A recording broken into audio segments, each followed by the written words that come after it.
If you want a little bit more of summer fun this weekend, one water park is back open for all ages.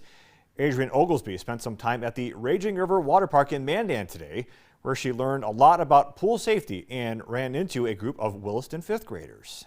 As temperatures heat up, see just how many people are cooling down and the rules of the pool. The Raging River Water Park in Mandan had their opening day yesterday, and this will be the first weekend of the season for the water park. Leading lifeguard Natalie Haraldson tells us there was at least 150 people out to enjoy some fun. Make sure you're not coming off your tube in the tube slide. That's the main one. Make sure you're walking everywhere and just being aware of your surroundings. Now let's dive into those out and about. People from all over are traveling to local recreation centers and parks to get in some water. And for this Williston class, it's just an extra special treat. We came out today for a celebration with our fifth graders. They actually won a class competition for an exercise-a-thon. So in the month of April and May, we ran a little competition K-12 just to promote overall health, especially recovering from the last 2 years of the pandemic.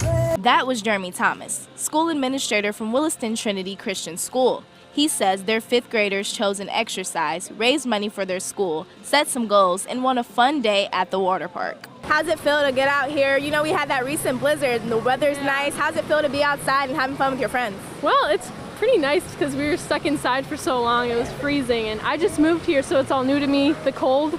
But it's really nice to be out in the sun finally. What's your favorite part about the water park? Well, I like the lazy river just because you get to chill with your friends and tan, and it's not too extreme on the slides. Well, having fun and getting a tan is always a vibe. Lifeguard Haraldson has one more reminder before you head out into the fun this summer. Make sure to stay hydrated, wear your sunscreen, follow the rules, just be cautious of other people, and have fun. Reporting for KX News, I'm Adrian Oglesby. Looks like Adrian was having a lot of fun outdoors.